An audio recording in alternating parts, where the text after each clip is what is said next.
Um outro momento importante dentro dessa história, que vai do impressionismo até o formalismo, estruturalismo, é a influência que vai ter a filosofia determinista e evolucionista sobre a crítica literária e sobre os estudos de arte em geral, e também a influência do positivismo, né? Todos esses movimentos são tendências cientificistas da segunda metade do século XIX, que vão ter um impacto grande sobre as ciências humanas em geral, não apenas a crítica literária, né?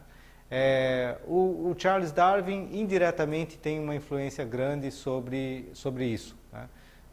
A ideia de duas ideias fundamentais. Primeiro, a ideia de evolução, que vai fundamentar uma tendência evolucionista nas histórias da literatura, e por outro lado, e sobretudo, a ideia de meio ambiente. No caso do positivismo, a obra do Comte vai ter uma importância grande também sobre a crítica literária no final do século XIX, mas não só sobre a crítica literária, mas também sobre uma vertente importante da literatura europeia, que é o chamado realismo-naturalismo. O Auguste Comte, que é considerado o pai dessa tendência positivista, ele parte de uma visão não metafísica e não teológica dos fenômenos naturais.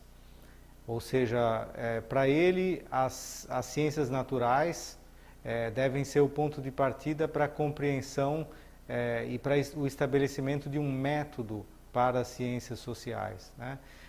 A gente tem uma relação forte com o pensamento do Auguste Comte no Brasil, já que a frase ordem e progresso, que está estampada na nossa bandeira, deriva do pensamento do Comte, né?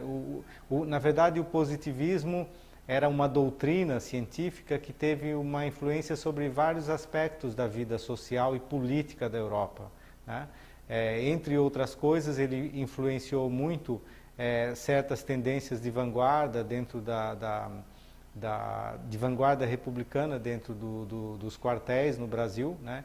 E quando os militares chegam ao poder com a proclamação da República, eles trazem essas ideias do positivismo, né? Então é por isso que a gente tem na nossa bandeira esse lema. O seguidor mais importante do positivismo nos estudos de arte e sobretudo nos estudos de história da arte e de literatura particularmente é o Hippolyte Taine, né? O Hippolyte Taine é muito associado a uma ideia a esse conceito de determinismo, que vai ter uma influência muito grande sobre não só sobre a crítica literária, mas também sobre a literatura do realismo-naturalismo, né, de Émile Zola, por exemplo, mas também, no nosso caso, nas obras de um Aloysio Azevedo, por exemplo, ou de um Raul Pompeia, né, que, de certa maneira, estão nesse cruzamento, né, entre várias correntes científicas, metafísicas, que se cruzam no final do século XIX, né? Para muitos autores mais contemporâneos, esse momento da história cultural constitui já uma primeira modernidade, né? Mas o importante a guardar em relação ao Hippolyte Taine é essa ideia, né, de que o homem é fruto do meio, da raça e do momento histórico, né? Essas ideias, o meio aqui vem da teoria do Darwin, né? A ideia de raça vai ser mais desenvolvida pelo Auguste Comte, né? E também essa ideia de momento histórico a ideia de momento histórico é um conceito que vem do Comte e que o Taine vai desenvolver, né? Tudo isso vai ter uma influência grande sobre a crítica literária, já que o método de abordagem da crítica vai seguir esses padrões, né? Vai seguir esses padrões, tentar relacionar os autores aos seus meios, ou então tentar relacionar certos autores, né? Como Machado de Assis, por exemplo, pensar a crítica positivista ao Machado de Assis, leva em consideração que ele é negro, que ele vem de uma favela do Rio de Janeiro e tudo isso, e tenta explicar a sua obra a partir desses critérios, né?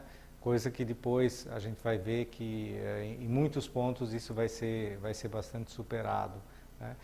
No Brasil, sobretudo, no final do século XIX, na nossa crítica literária, essas tendências historicistas e positivistas vão aparecer na obra de dois grandes críticos contemporâneos do Machado de Assis, que são o Silvio Romero e o José Veríssimo, né? Outra influência grande da obra desses pensadores, como Taine, como Comte, etc., na tradição de estudos literários, vai ser o surgimento de grandes narrativas históricas ou de grandes histórias de literaturas nacionais, como é o caso da grande história da literatura francesa de Gustave Lanson, né, que é um crítico que está oscilando entre o impressionismo, por um lado, e o historicismo positivista de outro lado, né? O Lanson praticamente cria um modelo de historiografia literária também, fundamenta todas as ideias de história literária da modernidade em vários países, entre os quais o Brasil, né?